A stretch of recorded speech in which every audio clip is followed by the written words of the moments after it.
What's on, where, and when. It's the Talk of Nelson. Talk Nelson Radio. The Mako Rugby Roundup.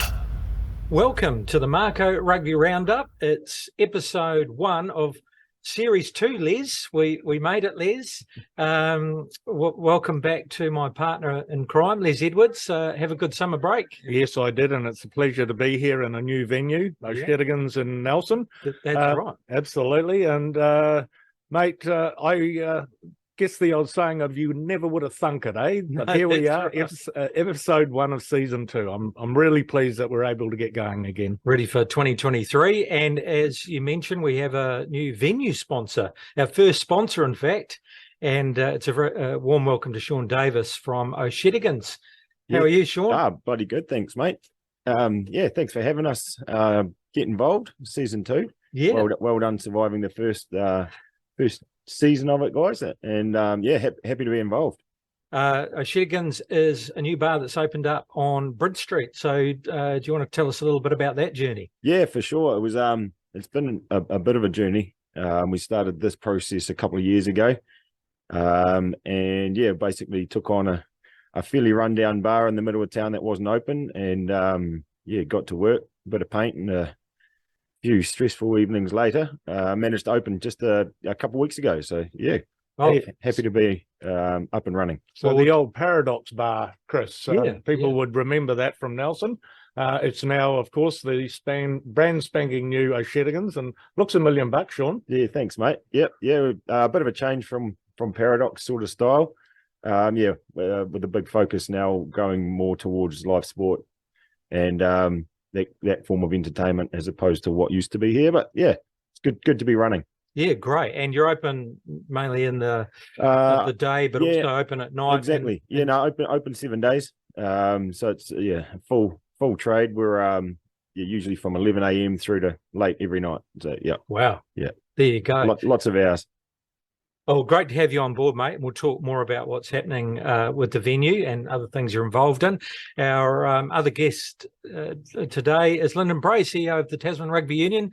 Great to have you back, mate. Well, I think you were our last interview last year, so we thought what a great way to kick off the season with you in here today. So nice to have you here. Great to be back, and thank you for what you do for community rugby by having this. It's another way of people to connect and engage with our community game. Great. Good stuff. All right. So a couple of things to go over, Sean, that you're involved in. There's a golf tournament coming up and also Dancing for a Cause. Can you tell us a little bit about those? Yeah, well, they're, I suppose they're connected in a way. The Dancing for a Cause is something I got asked to be involved in last year.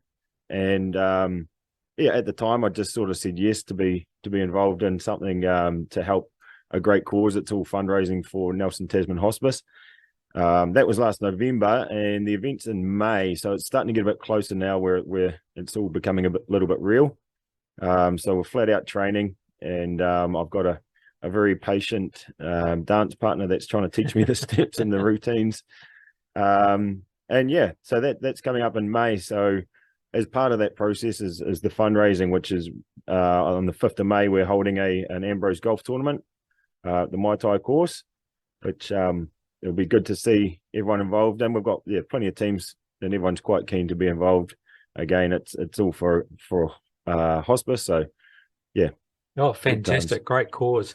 Yeah. And it's a good format too. It's Ambrose. So, you get your mates. You don't all have to be good golfers, as long as you've got one like Lyndon Bray who can hold a team together. You rope one good guy in and you'll follow it around, basically. $400 for 4 players, 9 holes of golf, and then a whole bunch of prizes. Yeah, exactly. Yeah. It's going to be fun. Yeah, it'll be a good day. Yeah. And like most rounds of golf, I tend to just follow people around anyway. So that's how it goes. Great stuff. All right, let's talk senior club rugby. And in fact, each of you on the weekend spied a game. So, Les, first of all, for you, who did you catch on the weekend? Yeah, so I went to Jubilee Park and saw Marist play Waimea Old Boys. And it was a game that yielded 88 points. So it was a bit unusual for club rugby to have a game like that. It was 55-33 to Marist. So credit, though, to Waimea Old Boys. They were down 50 points to 12 10 minutes into the second half, and then they came back and scored 21 points. which is good. They're a young side, and it was great that they were able to get back into the game and give their supporters something to cheer about. So it was a great day at Jubilee, and well done, Marist. And Sean, you also caught a game in the Rye, is that right? Yeah. Just coincidentally, we were heading over there for the weekend, and come across a game at Rye Valley there. So it was good to get in there. It was a Div 2 game of, what was it, Div 2? Div 3, Div 2. Yeah, between Pelorus and Awatri. Oh, right. 12-all draw over there. But yeah, managed to get in some grassroots rugby. It was great to watch. Yeah, nice. And Lyndon, you also spied a game as well. I did. Well, I spied two. I went to a women's game at Trafalgar Park with Marist and Waimea, which was great to see the first round of the women playing again, and a pretty hard-fought contest up front at the breakdown. And then Stoke and Kahurangi in the men's Tasman Trophy was actually a very good game of footy. I thought both sides played some very good, positive rugby.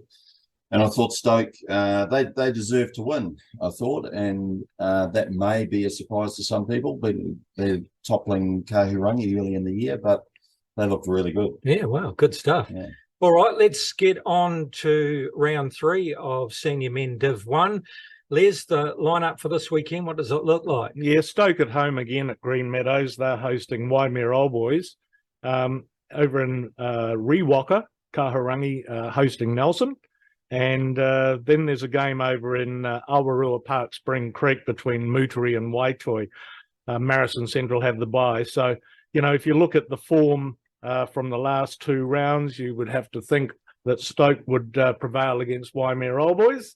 That Kahurangi should win against Nelson. And the game that's the toss-up is Muteri versus Waitoi. They've both played Central, both have lost to Central, so this is an opportunity for one of them to get a first win. Any tips in there, boys? Who do you think are going to win those clashes? Sean, what about you? Yeah, I think Liz is right. The form sort of leans towards Stoke and Kahurangi getting up, and that game over in Blenheim will be a tight one. But I think I'd lean towards Waitoi. Okay, what are your thoughts, Lyndon? Yeah, I'm going to go with that. I think Waitoi with Tim O'Malley back and very much as a player coach, I think they've looked really good in the pre-season in terms of their structure.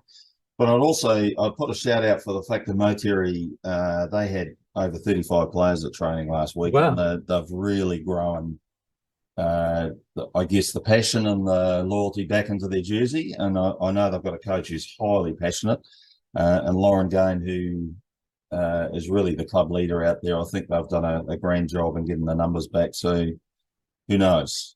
They might topple them. Good numbers. Senior Women round 2. And Les, the lineup for this weekend? Yeah, so there's a double header out at Rewaka. So Kahurangi are hosting Marist. That's a battle of the 2 undefeated teams after the opening round. And out at Jubilee Park, Waimea Old Boys are hosting a visiting Wairau Wahine team. Now, this is a combined team from Muteri Club and Renwick Club, and a bunch of enthusiastic rugby ladies who have decided to combine, and they'll probably drag in some ladies from other clubs as well. But it's great to have a Blenheim presence in our senior women's competition, and I think you'd agree with that, wouldn't you, Lyndon? Oh, 100%. Look, I think what will probably come from this, you would like to think over the next year, is that those clubs will be able to win their own space, win their own team in 12 months' time. But it's a good chance to bring the females together in Blenheim who want to be playing at this level. So you'd like to think in the next 2 years we'll have 6 teams in that Tasman Trophy female space. That's the objective. Wow, good stuff. And it won't be easy for them as a combined team and the only team in Blenheim. They've basically got to travel over to Nelson every second game. Yeah. And the draw's been structured so that they don't get consecutive away games, which is a great thing. Well done to TRU on that. But the season's going to be a tough one for them. But if they enjoy each other's company and enjoy the aftermatch as much as the game, then they'll be in good stead. We now go into round 9 of Super Rugby. And we're starting to get near the crunch time. Chiefs versus Fiji and Drua on Friday. We've got the Rebels versus the Crusaders. the Blues versus the Waratahs and the Force versus the Highlanders. I mean, a big match last week with the Hurricanes and the Chiefs, and all the talk was about daytime rugby, 2:35 kickoff. All the players enjoy daytime rugby. There was a big crowd. I mean, it was top of the table clash, and it was a beautiful day in Wellington. And so big debate started coming out about, well, why don't we bring back daytime rugby? And, part of that, could affect senior rugby as well, but they're saying times are changeable. Why couldn't you have a 4:00 kickoff? What are your thoughts about daytime versus the nighttime? Always been a fan of sun on the back, and I think it almost has a natural impact on the way the game's played, and I think we saw that on Saturday. It was really interesting because we said you've got to get a large crowd for this game, right? It has to happen, right? And otherwise we're really saying that rugby's in big trouble if you can't attract a good crowd to the Hurricanes hosting the Chiefs, top of the table, both playing good footy. There was a concern that club rugby was still being played, and would you lose your audience that are obviously loyal and devoted to club rugby? But I don't know whether they played with some of the timings. They might have brought some of the games forward to accommodate that, but it was great to see the crowd. Yeah. And I think Sky will be open over the next 2 to 3 to 5 years to how we schedule our games. It's both an issue for Super Rugby and NPC that we're able to expose our games to daytime. I think it's critical down the track. Les, what are your thoughts on? Oh, I'm slightly different in that I am an avid club rugby watcher. So a 2:30 game coincides with a club rugby game. And I'm also the type of guy who doesn't mind getting down to a venue and watching a game at 7:00 and having a sherbet or two with That's my right. mates. That's going to upset your Saturday schedule, isn't it? Because pretty much you get the day off, don't you? And it's all day rugby for you. Yeah, that's right. True. I suppose the thing is, it doesn't have to be 2:30. I mean, you have a look at the impact of 5:30 kickoffs in NPC, and we've had huge success with a Friday 5:30 because people are coming straight from work. They're able to go to their local pub and have a beer, head down to the park. So I think we've got to explore those options that suits our society, so that people actually get the best of both worlds. Yeah, exactly. Yeah, from a business point of view, with my hospitality hat on, you definitely lean towards the 5:30s and 7:00 kickoff games. Personally, I thought the afternoon game looked amazing. Like Lyndon says, sun out, thousands of people in Wellington watching that game. It looked really good, and it was great to see a crowd. I don't know exactly what the numbers were, but you could actually see on 20,000. Yeah, that's yeah. It's the kind of thing you want to see. So interesting though, in Wellington, I mean, the venue's quite close to the city. It probably might be a bit different Eden Park, but they said a lot wandered back into the restaurants and bars after the game, and then of course all the kids were home by a reasonable time. You can still pull it off. Yeah. Interesting. Okay, tips for the Super Round: Chiefs versus Fijian Drua. It is home, so probably the Chiefs in favour there. Yeah, and they're having one wonderful season of rugby. I'm a bit disappointed that our local hero, Alex Nankerville, isn't playing at the moment. He's out injured. Lyndon, you might know as to what's up with him, but the Chiefs are in awesome form, and they're odds on to win against Fijian Drua, who are likely to lose if they're not playing in Suva or Lautoka in Fiji. In agreement? Yeah, in agreement. Yeah, I mean, I know the Chiefs are resting a few guys this week or bringing some new guys in, but yeah, just too much for Fiji, I think. Crusaders away to the Rebels, so Crusaders starting to hit their straps now, aren't they? I think no doubt Crusaders will win.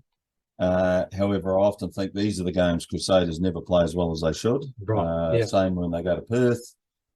So I reckon maybe 11, 12 point win, but I suspect it'll be a messy game. In agreement, lads? Oh, yeah, Crusaders to win for sure. Rebels started the season looking okay, but they've become, middle of the pack, bottom of the table type team. Crusaders definitely. Good to see Quinlan Strange start slowly getting back into some Crusaders rugby. He's coming in off the bench, and a couple other Mako lads running around. David Havili back, of course, which is important for his future hopes to be in the Rugby World Cup.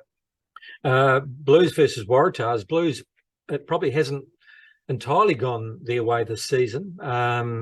They probably thought that they, after last season, might be travelling a bit better, but there's still time.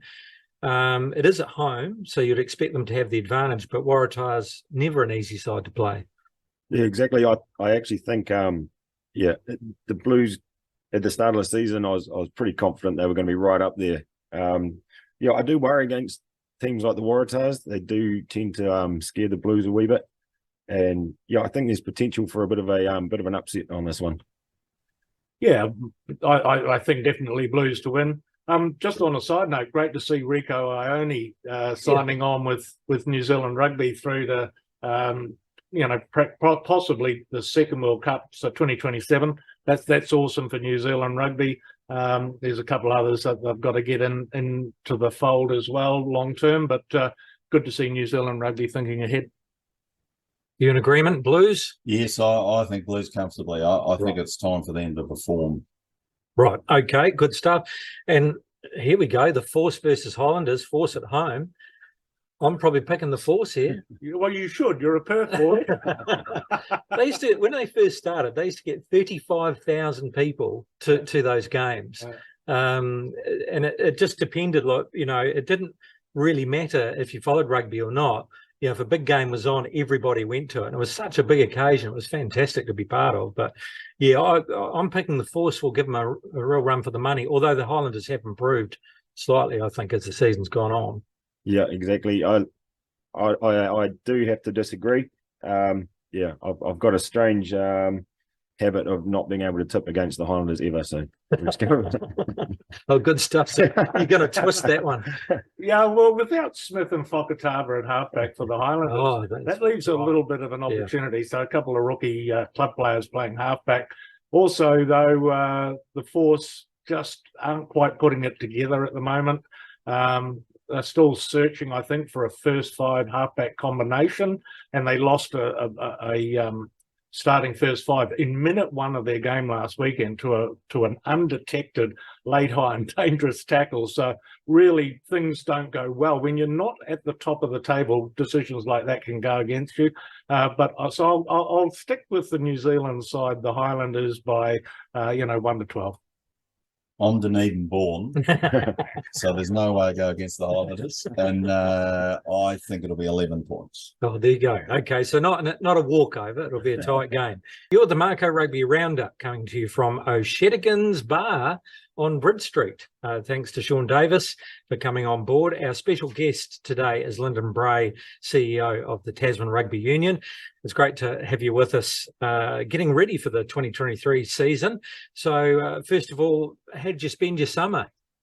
Well, I actually spent it locally. So stuck around Nelson. It was a pretty challenging year last year in several ways. We not only in the sense of the Mako, the fact that at times last year we were running out our third 15, coping with an inordinate amount of injuries, which when you went over we get the beauty of what's called a replacement player fund, which most people probably don't realise exists, where there's a pot of money that allows us to compensate against our salary cap for replacing players who are injured.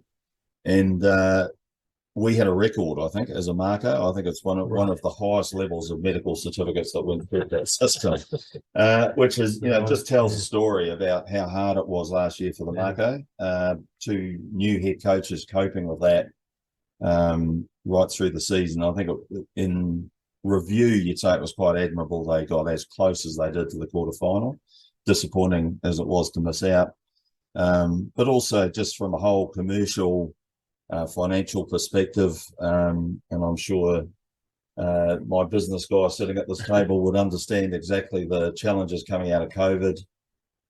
It's been a pretty big headwind to get through that, and I'm pretty proud of when we go to our AGM next week and people will see where our financial position is. We're pretty solid, very stable in terms of bank balance, which doesn't mean that you can spend that quickly and easily, because we're not out of those challenges yet. But we've been very well supported by the community commercially. I think our sponsors have stayed with us admirably through that time. And I think we've reinvested in the community. So we've got a significant spend that we've put back into roles in the community. So we're trying to up our delivery, which needed to happen, quite frankly. And I agree with the clubs when they say to me, you've got to get on with it, and action speaks louder than words. So, 4 new people working in that community space across the female game, development of player development and coach education. And we're now looking at a proposed new role in Marlborough as a sort of general manager of Marlborough Rugby to support the clubs throughout Blenheim, and how do we create greater funding and potentially player recruitment into Blenheim. So it's, for me, it's a pretty exciting time, even though it was a challenging year. So long story short, I played a lot of piano, I read a lot of books, and I played a lot of golf. Oh, good. I was going to say, was there a break in there anywhere? Oh, that's good. Oh, it's good to take in the region. And sounds like a very busy start to 2023. Yeah, you've touched on the work you're doing in the community space, and I guess for our viewers, that's an important part of what the TRU does right at this point in time. Community rugby up and running. So, what have you been your big areas of focus in the last 3 months? Well, we've got 5 key planks, if you like, in our strategy around community. So you got club sustainability is huge for us. And I talk about the fact that clubs need to be well governed, and need to be well led, and they need to operate efficiently. We're working on club capability, really, and that's to make our club sustainable over the next 5 to 10 years. And there's I think, a pretty realistic picture that if all you do is deliver 15-a-side rugby within your club, and you keep doing what you did over the last 10 years, then your club's at dire risk of not surviving the next decade. And you need to be part of your community. You need to have a community hub as part of your rugby club. We're lucky. I think we've got a lot of clubs who've got really good facilities. They're well set in their community. And we've got to build that, and we've got to make sure clubs have got funding mechanisms and revenue streams that are different to just rugby membership.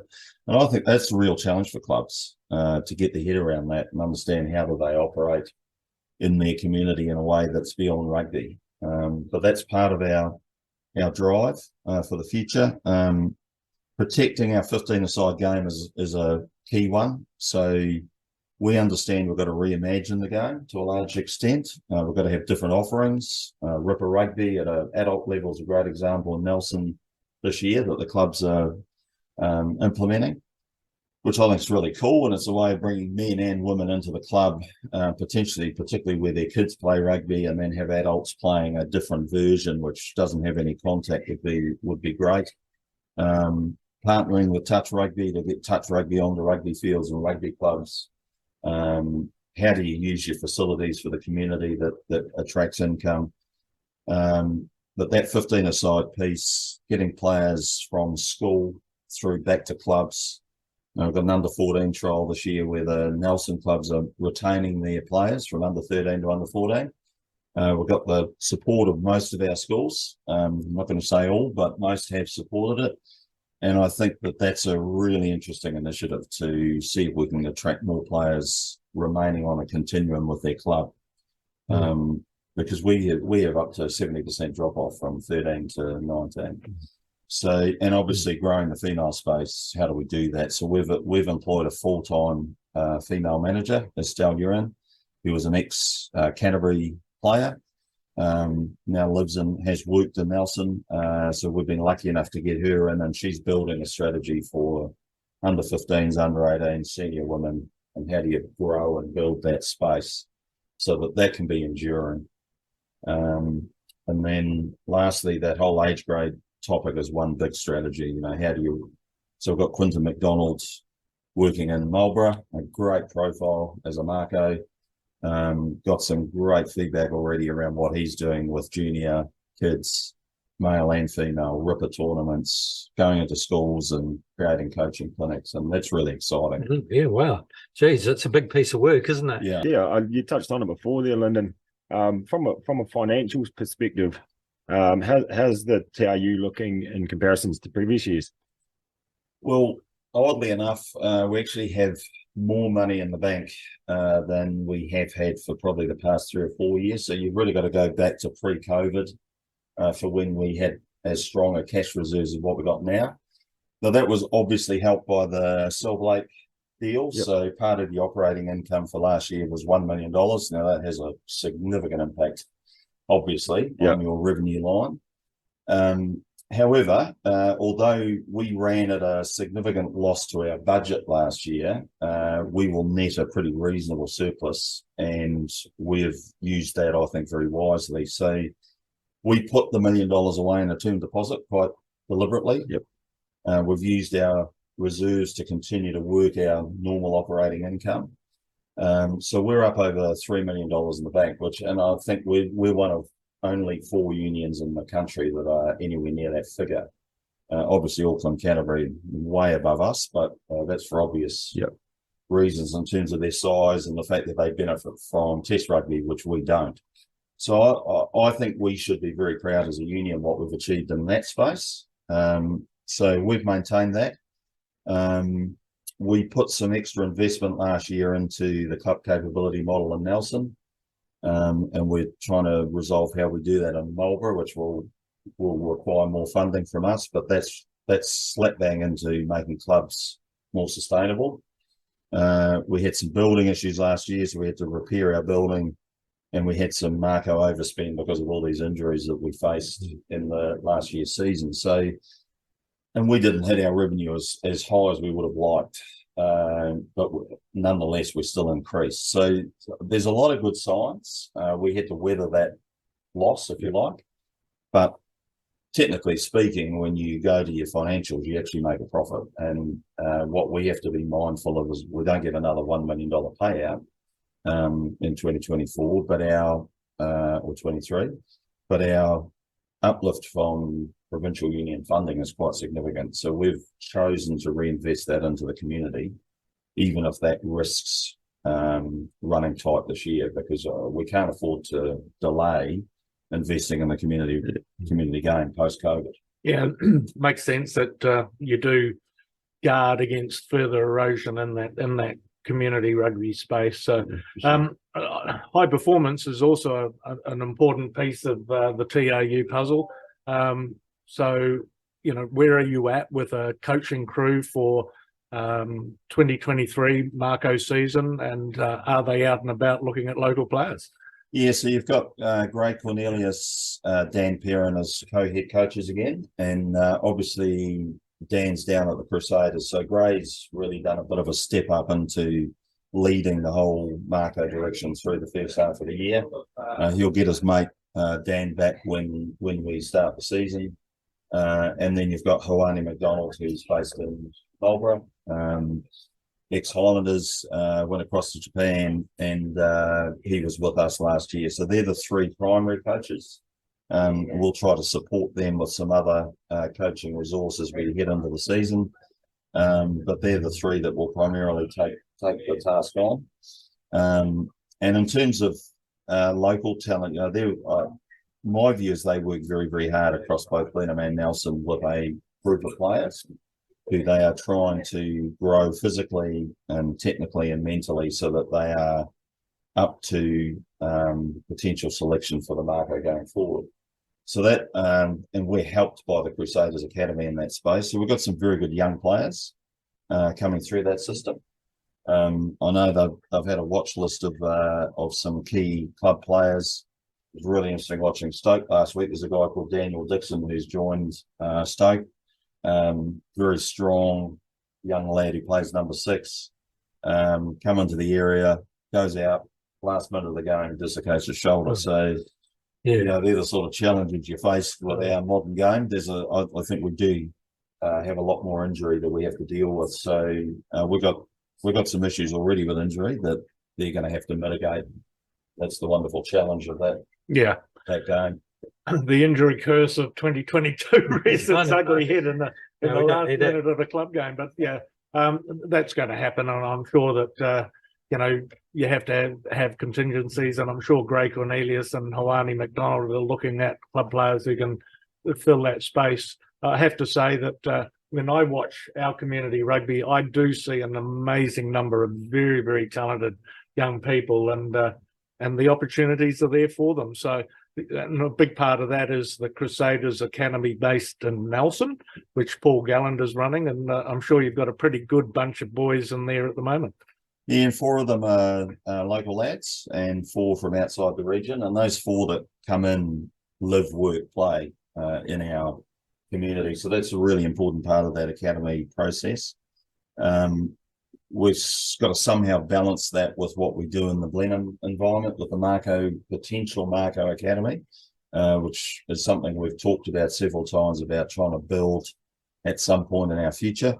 But all of that costs money. And at the moment, we're in a pretty big process with New Zealand Rugby about trying to realign NPC, Super Rugby, all our windows, and how it clashes or doesn't clash with club rugby, and how do we actually get that player pathway and the commercial aspect financially viable for the future. And that's a big piece of work. So yeah, it's all a juggling act. That's right. A lot going on. Yeah. With looking forward to the 2023 season, any new signings you can let us in on, or not at this stage? Potentially in terms of new, I'd say most of the guys that we've signed are guys who we are retaining rather than bringing in at this point. We've got a couple of challenges because it's World Cup year, so just to give the listeners an idea of how you got to juggle this, and you've got 4 or 5 players who are worth anywhere up to about $100 and something thousand worth of contracts that could play for Samoa or Fiji or Tonga. And under the rules of engagement, if they get chosen by their country for a World Cup, then you have to honour their contract. So you've got to pay that money out.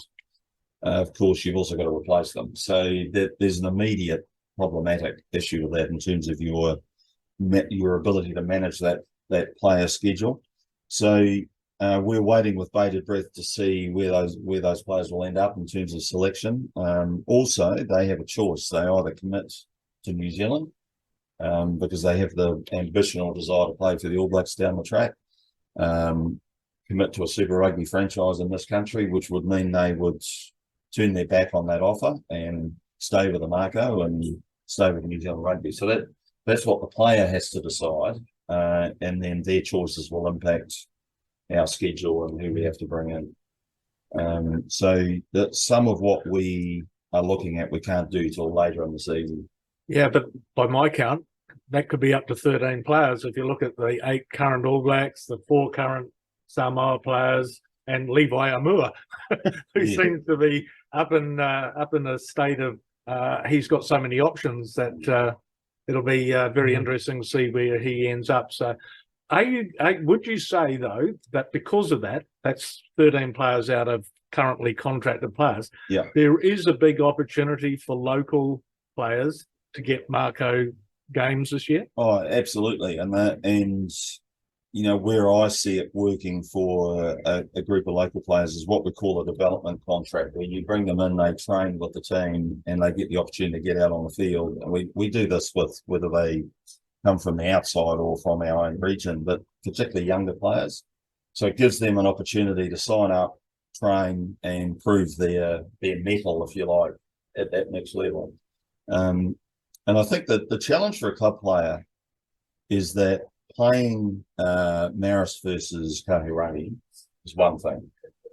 Turning out for the Mako and coming up against Auckland is a whole different kettle of fish, right? So there's a really major component around their athleticism and their ability to take on that physical challenge, let alone the technical and mental challenge.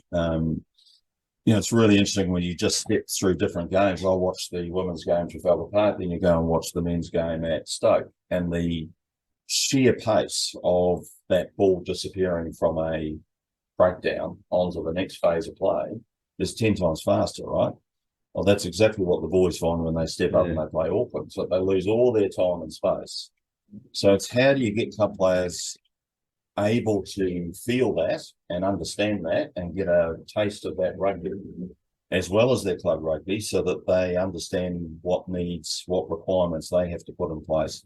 So that's why academies are critical, because the academies basically work young guys' bodies to the point where they're physically up to that level of rugby. Fantastic. Mitch Hunt. Yeah, well, he's a really key player for us. Yeah. So fingers crossed he gets through the whole Super Rugby campaign and he's fit and ready to go. And it's great to see him back on the field. Really is. And I know he's got great ambition to finish his career on a real high. So you wish that for him. And he would be a really key leader in our campaign this year. We missed him dearly last year. Purry Parkinson's the same. You want him as he's your cornerstone of your forward pack. A guy like Ryan Coxon, who has really stood up in the last couple of years, but had really unfortunate injuries at critical times of the year. He's got an opportunity to be there all season and lead the way there. Luca Inch is another one. He's gone through surgery. Very hopeful that he'll be in a fully fit position to play a pivotal role. Our midfield, will we get Levi Miller back? There is a chance we will. He's in incredible form. Alex Nankivell, if the All Blacks hold him as a World Cup replacement, then he'll play for the Mako. So otherwise he's off overseas. So again, we don't know the answer to those things yet, but those type of players in key positions just make such a difference. Loving the development of Noah Hotham down at the Crusaders. He's a key number 9 for us, but equally on loving what Louis Chapman did last year as a local lad at 9. Seeing him again last week, managing the Kahurangi team, he's really growing. He's a good example of a local talent who's made his way as a key marker. Great. Well, Lyndon, look, absolute pleasure having you back on the show and setting us up for a very exciting 2023 season and campaign, and of course a World Cup year as well. So it's going to be a huge year for rugby, and really appreciate your time. And we hope to have you back in the not too distant future. Anytime. Thank you. All right, and that's a wrap, guys. Thanks very much. And Sean, our venue sponsor, O'Shedigan's on Bridge Street. You've got to come down and check the new place out. What's on the plan for this weekend? More rugby. More rugby. Yeah. Do it all. Yeah. So rugby on the screen, rugby. But also the venue open, obviously. Yeah, exactly. Yeah, we're open every day. Right. And we'll be showing. And you go on into the night as well, don't you? Yeah, correct. Yeah. So if you want to come down for a dance after midnight, mate, we'll see you there. Well, you'll probably see Les there, I'm sure.